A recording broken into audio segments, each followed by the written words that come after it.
The Book of Psalms, Psalm 65, for the chief musician, a psalm by David, a song.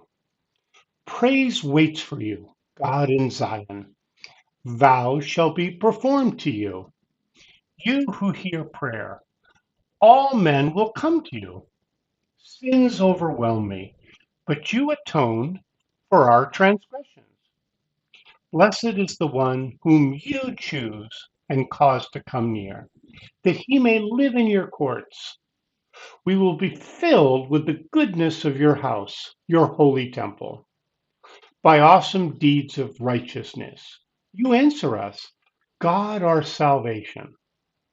You are the hope of all the ends of the earth, of those who are far away on the sea. By your power, you form the mountains. Having armed yourself with strength, you still the roaring of the seas, the roaring of their waves, and the turmoil of the nations. They also who dwell in faraway places are afraid at your wonders. You call the morning's dawn and the evening with songs of joy. You visit the earth and water it. You greatly enrich it. The river of God is full of water. You provide them grain, for so you have ordained it. You drench its furrows. You level its ridges. You soften it with showers. You bless it with a crop.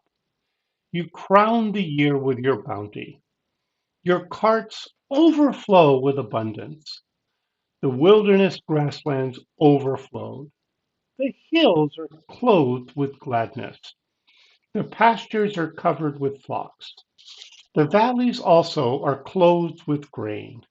They shout for joy. They also sing. Psalm 65. Praise waits for you, God, in Zion. Vows shall be performed to you. So, not only in Zion, but all over the earth, all the time. And then it says, you who, excuse me, you who hear prayer, all men will come to you.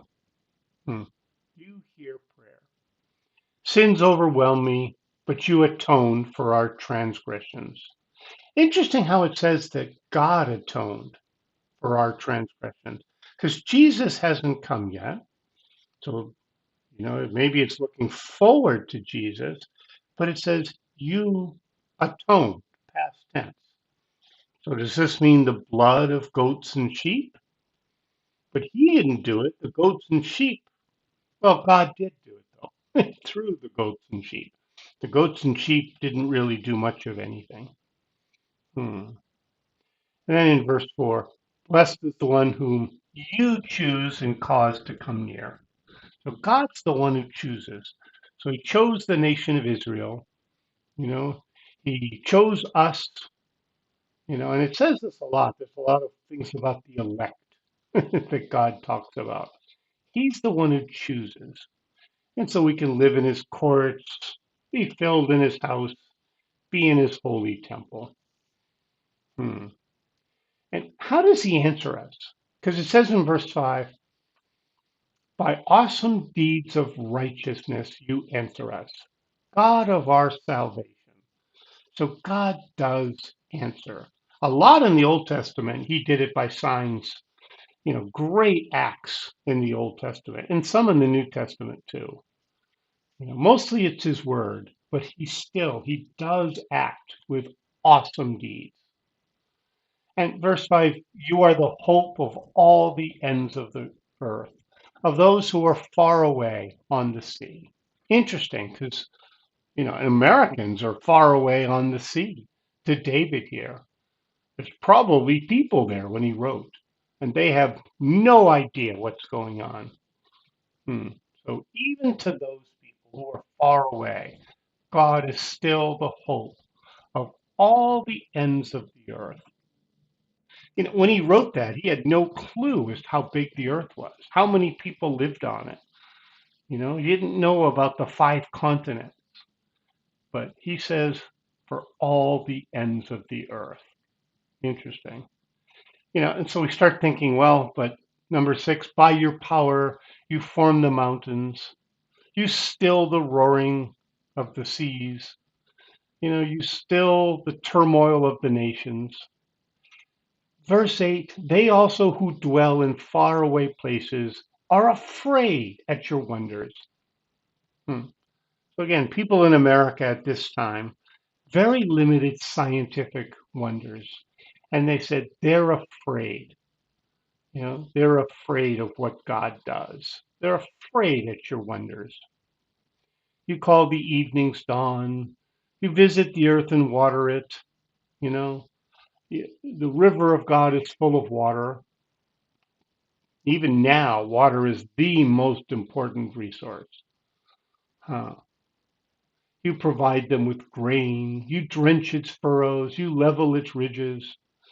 You soften it with showers. You bless it with a crop. We think that we do all of this. We think that we tamed all of this. We even have AI robots working in fields. So we deserve all the credit and we do all this. But God's saying, no, you can plant the seed, but God's the one who's going to make it grow. It's Him who's doing this.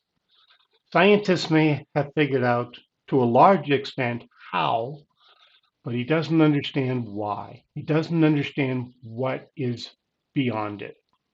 Interesting. The pastures are covered with flocks. The valleys also are clothed with grain. They shout for joy. They also sing. You can almost hear it when you go to a pasture that's full of flowers. There's one on my biking route. It's just this big, huge field, you know, nothing but flowers. Surprised they don't knock it down and build apartments there. That would be beautiful apartments right on the river. But I think the river overflows, so they can't do it. So you do feel this joy surrounded by all the flowers, these little walking paths through the flowers. They almost shout for joy. They almost sing. It's a wonderful feeling. Psalm 65.